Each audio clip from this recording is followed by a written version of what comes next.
Good morning all of you. मैं Ghanshyam Dhudiya, Gurugram teachers training college चक-5 BLM Shri Vijaynagar के इस यूट्यूब चैनल में आप सबका स्वागत करता हूँ।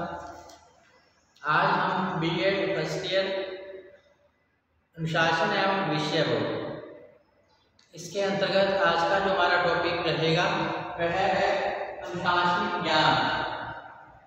अनुशासनिक ज्ञान की प्रगति, इसके बारे में जानकारी प्राप्त कर रहे हैं। इससे पिछले वीडियो में हमने अनुशासनिक ज्ञान का अर्थ, परिभाषा और अनुशासनिक ज्ञान की प्रकृति, जिसके की 7 हेडिंग्स हमने अध्ययन कर लिए थे। आज हम अनुशासनिक ज्ञान के नेक्स्ट हेडिंग्स हैं, उनके बारे में जानकारी प्राप्त करेंगे। जैसा कि शैक्षणिक अनुशासनिक ज्ञान के अंतर्गत उन नियमों, सिद्धांतों एवं परंपराओं को समावेश किया जाता है जो कि विभिन्न विषयों के मध्य सहसंबंध, उपयोगिता, प्रासंगिकता एवं समग्रता का बोध कराते हैं। इन नियमों एवं सिद्धांतों के समूह को अनुशासनिक ज्ञान का नाम दिया गया है। इसके अंतर्गत कल हमने 7 हेडिंग्स अनुशासनिक ज्ञान की प्रकृति की अध्ययन कर लिया था। जैसा कि पहला था अनुशासनिक ज्ञान एक व्यापक प्रक्रिया के रूप में, तो अनुशासनिक ज्ञान एक व्यापक प्रक्रिया के रूप में था क्योंकि इसमें प्रत्येक क्षेत्र से संबंधित नियमों एवं विषयों की समीक्षा की जाती है। फिर था नंबर 2 अनुशासनिक ज्ञान एक सहज प्रक्रिया के रूप में, तो अनुशासनिक ज्ञान एक सहज संबंध प्रक्रिया के रूप में भी है क्योंकि एक विषय अध्यापक जो कि अपने विषय को अन्य विषयों के साथ सहज समानता के आधार पर छात्रों को ज्ञान प्रदान करता है, जिससे कि कक्षा में अनुशासनिक व्यवस्था बनी रहती है। यही कारण है कि एक विषय अध्यापक को अपने विषय के साथ साथ अन्य विषयों की भी सामान्य जानकारी रहनी चाहिए। तत्कालीन घटनाओं का ज्ञान उसे होना चाहिए, तभी वो कक्ष में अधिगम कार्य को सरल तरीके से करवा सकता है। क्योंकि एक विषय का अन्य विषयों के साथ सहज संबंध पाया जाता है, अतः सहज समानता के आधार पर ही छात्रों को विद्यालय में कक्षा में अध्ययन करवाया जाता है।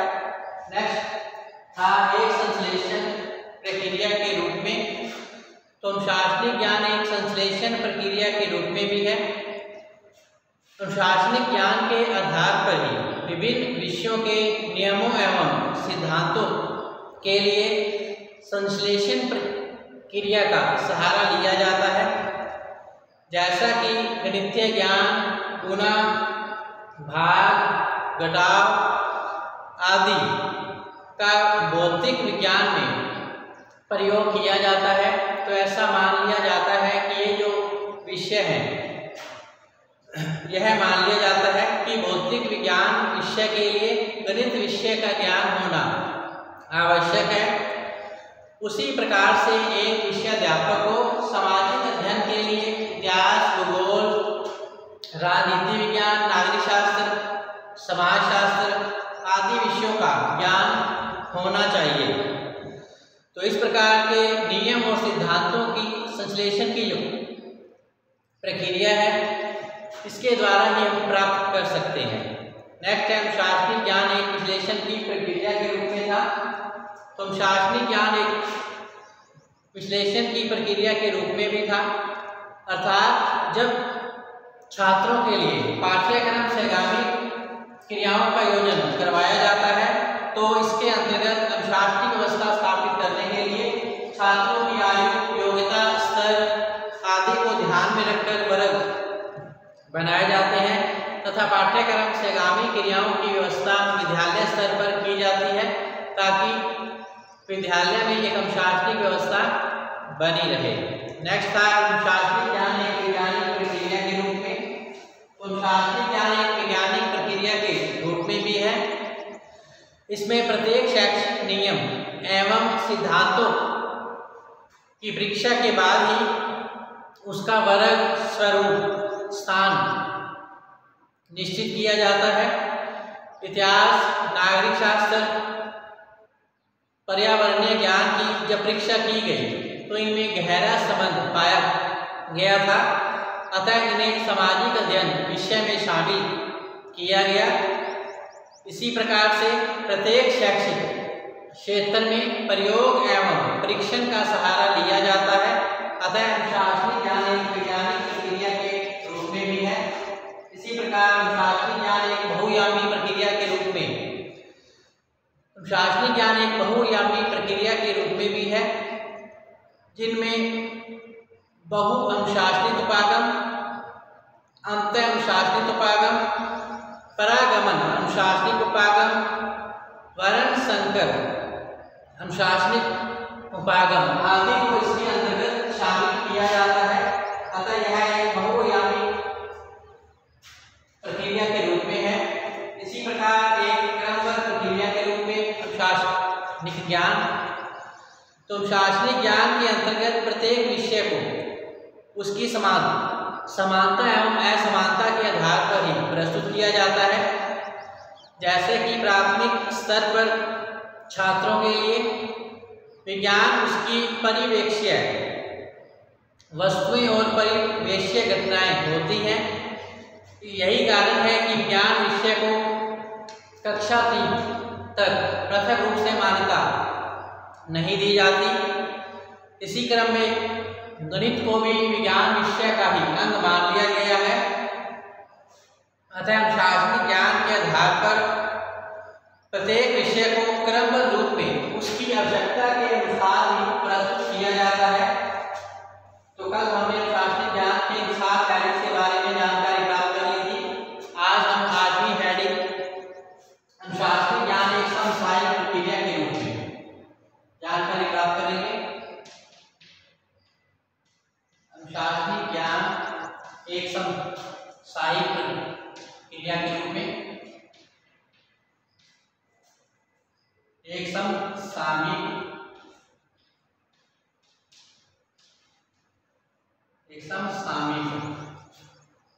प्रक्रिया के रूप में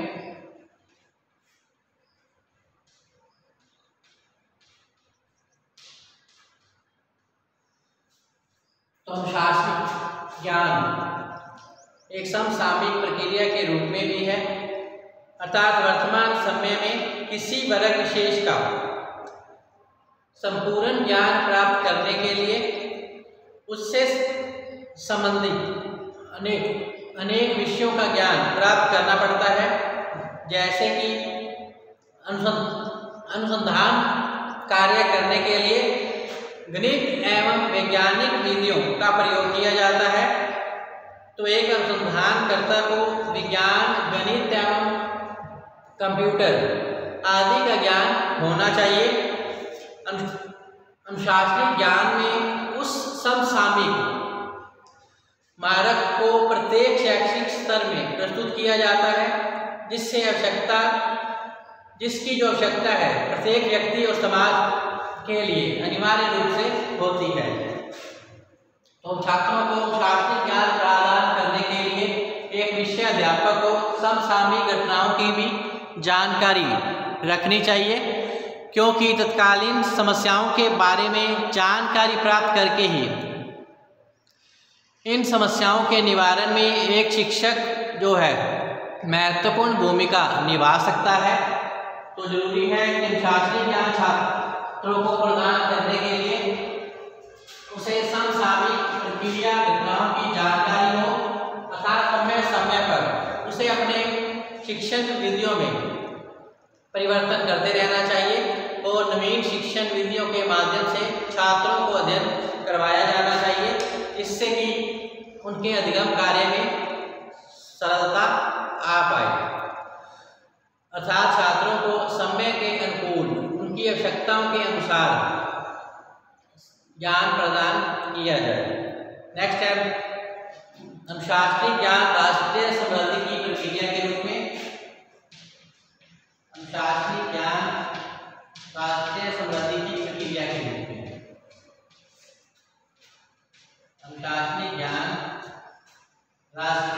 समृद्धि की प्रक्रिया के रूप में, राष्ट्रीय समृद्धि की प्रक्रिया के रूप में।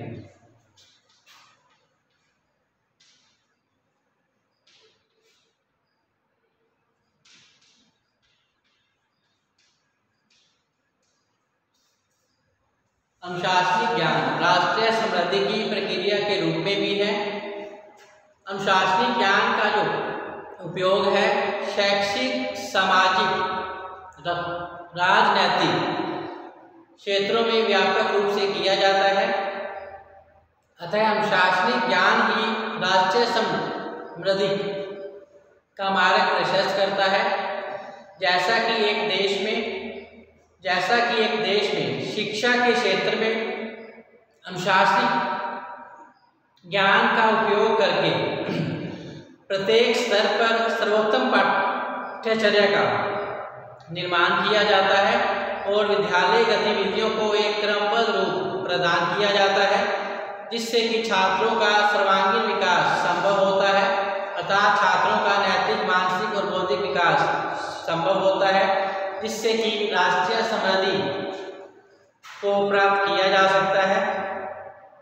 अतः अनुशासनिक ज्ञान की जो प्रक्रिया है प्रत्यक्ष और अप्रत्यक्ष रूप से राष्ट्रीय समृद्धि का मार्ग प्रशस्त करती है। अर्थात अनुशासनिक ज्ञान के माध्यम से छात्रों का सर्वांगीण विकास संभव है, जिससे कि राष्ट्रीय समृद्धि के लक्ष्य को प्राप्त किया जा सकता है। नेक्स्ट है अनुशासनिक ज्ञान एक सर्वांगीण विकास की प्रक्रिया के रूप में। अनुशासनिक ज्ञान एक सर्वांगीण विकास की प्रक्रिया के रूप में।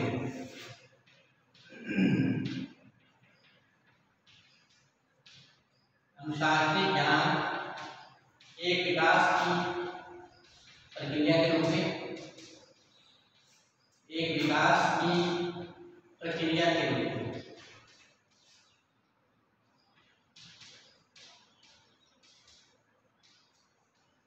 अनुशासनिक ज्ञान एक विकास की प्रक्रिया के रूप में भी है। अनुशासनिक ज्ञान के माध्यम से प्रत्येक क्षेत्र में क्रमबद्धता, सरलता, उपयोगिता आदि स्थापित की जाती है। इससे शिक्षा के क्षेत्र में किसी भी प्रकार की विसंगति उत्पन्न नहीं होती है और शैक्षिक व्यवस्था प्रत्येक दृष्टि से क्रमबद्ध और व्यवस्थित रूप से संचालित की जा सकती है। इससे छात्रों का शैक्षिक विकास संभव हो पाता है। शिक्षा की सर्वोत्तम व्यवस्था के आधार पर ही सामाजिक और राजनीतिक व्यवस्था को एक सर्वोत्तम रूप प्रदान इसके अंतर्गत किया जाता है, जिससे कि छात्रों का सर्वांगीण विकास अनुशासनिक ज्ञान के माध्यम से संभव हो पाता है। तो अनुशासनिक ज्ञान के आधार पर ही छात्रों का सर्वांगीण विकास आसानी से किया जा सकता है। अतः यही कारण है कि अनुशासनिक ज्ञान को एक सर्वांगीण विकास की प्रक्रिया के रूप में स्वीकार किया गया है। अनुशासनिक ज्ञान एक सर्वांगीण विकास की प्रक्रिया के रूप में इसको प्रदर्शित किया गया है। नेक्स्ट है 10 नंबर पर है अनुशासनिक ज्ञान समस्या समाधान की प्रक्रिया के रूप में। सॉरी 11 नंबर है।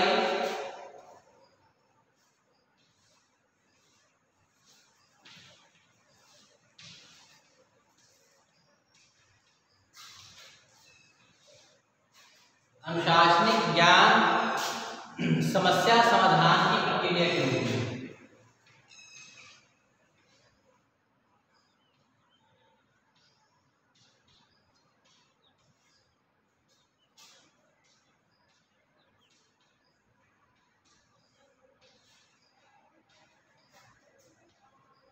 अनुशासनिक ज्ञान समस्या समाधान की प्रक्रिया के रूप में।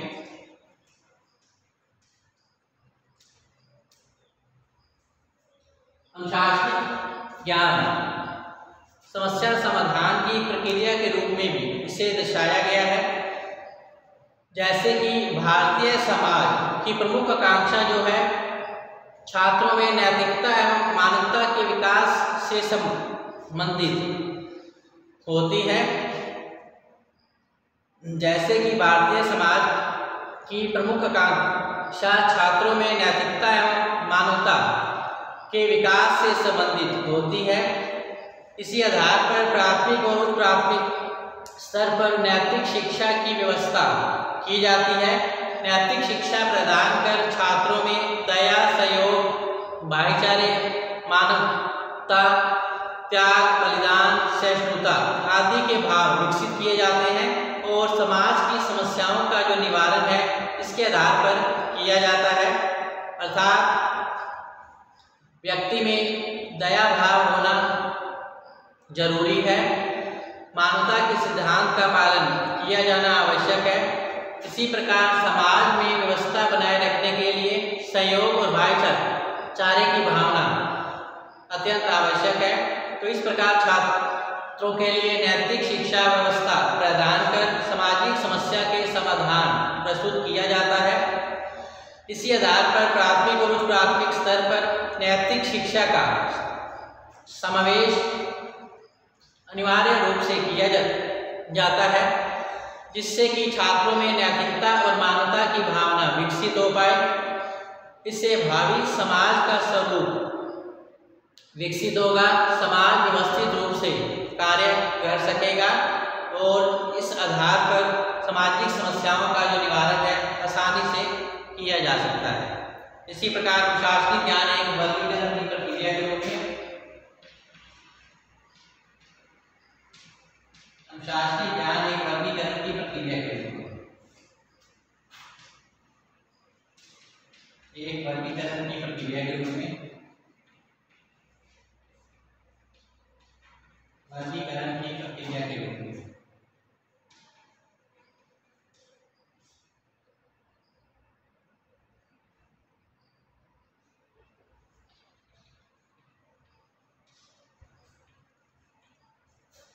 अनुशासनिक ज्ञान एक वर्गीकरण की प्रक्रिया के रूप में भी है।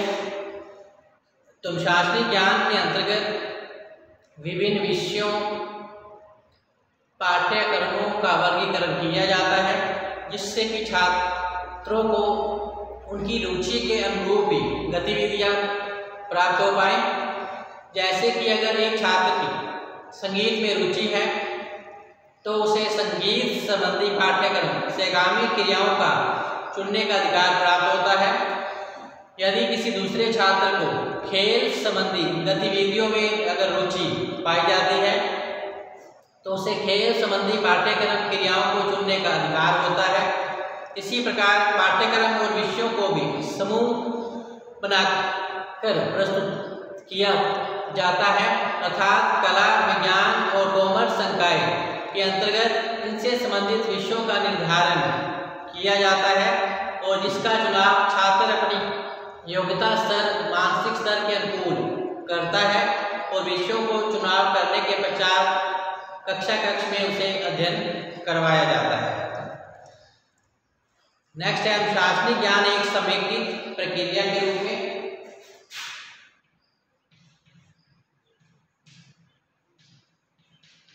अनुशासनिक ज्ञान एक समेकित प्रक्रिया के रूप में अनुशासनिक ज्ञान एक समेकित प्रक्रिया के रूप में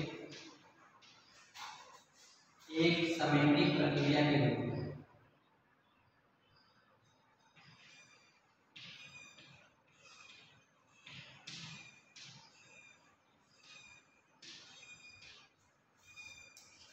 अनुशासनिक ज्ञान एक समेकित प्रक्रिया के रूप में भी है। तो अनुशासनिक ज्ञान की प्रक्रिया को समेकित रूप स्वीकार किया गया है। जैसा कि प्राथमिक और उच्च प्राथमिक स्तर पर विविध विषयों के स्वरूप समेकित रूप में होते हैं, इससे सामान्य और अनिवार्य विषयों को छात्रों की आवश्यकता के अनुरूप भी प्रस्तुत किया जाता है। छात्रों के लिए गृह विज्ञान संबंधी और छात्रों के लिए कृषि विज्ञान संबंधी विषयों का निर्धारण किया जाता है। इस पाठ्यचर्या के स्वरूप के आधार पर छात्र एवं छात्राओं का सर्वांगीण विकास संभव होता है। यही कारण है कि छात्राओं के लिए गृह विज्ञान विषय चुनने के लिए प्रस्तुत किया जाता है, जबकि छात्रों के लिए कृषि विज्ञान विषय चुनने के लिए प्रस्तुत किया जाता है। तो इससे छात्र छात्राओं का सर्वांगीण विकास संभव होता है, जिससे राष्ट्रीय समृद्धि सरलता से प्राप्त की जा सकती है। अतः इसे समेकित प्रक्रिया के रूप में प्रस्तुत किया जाता है। अतः छात्र छात्राओं के लिए गृह विज्ञान, कृषि विज्ञान विषय को चुनने का स्वतंत्रता या अधिकार प्रदान की जाती है। इसी प्रकार अनुशासनिक ज्ञान एक सामाजिक प्रक्रिया के रूप में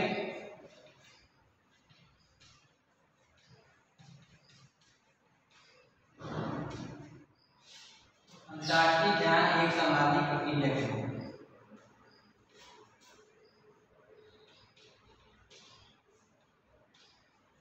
अनुशासनिक ज्ञान एक सामाजिक प्रक्रिया के रूप में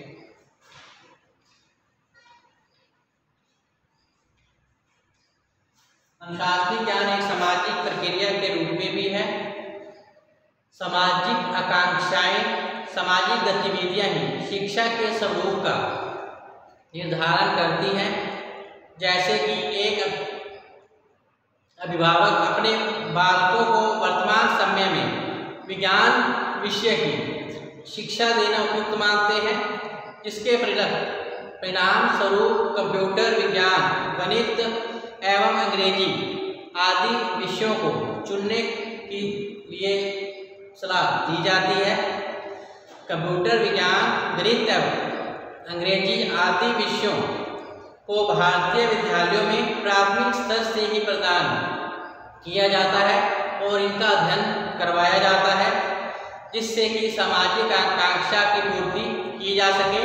आज सामाजिक आवश्यकता और मांग रही है। अंग्रेजी और कंप्यूटर का ज्ञान होना अत्यंत आवश्यक है। यही कारण है कि अंग्रेजी, कंप्यूटर, गणित विज्ञान का जो अध्ययन है प्राथमिक स्तर से ही छात्रों को प्रदान किया जाता है। तो इस प्रकार अनुशासनिक ज्ञान सामाजिक गतिविधियों एवं व्यवस्थाओं को प्रत्यक्ष एवं अप्रत्यक्ष रूप से एक क्रमबद्ध रूप प्रदान करता है। तो कह सकते हैं कि अनुशासनिक ज्ञान का वास्तविक रूप से वैज्ञानिक दृष्टिकोण पर आधारित एक व्यापक प्रक्रिया है। अनुशासनिक ज्ञान वैज्ञानिक दृष्टिकोण पर आधारित एक व्यापक प्रक्रिया है, जो शैक्षिक और सामाजिक समस्याओं के समाधान में क्रमबद्ध सुसंगठित रूप इसे प्रदान करती है। इसके माध्यम से ही शिक्षा व्यवस्था को सर्वोत्तम बनाया जाता है तथा छात्र छात्राओं का सर्वांगीण विकास संभव होता है। तो इस प्रकार आज का जो हमारा टॉपिक है अनुशासनिक ज्ञान, इसकी प्रकृति, यही समाप्त होता है। कल हम फिर से हाजिर होंगे नए टॉपिक के साथ। तब तक आप घर में रहें, सुरक्षित रहें, पढ़ते रहें।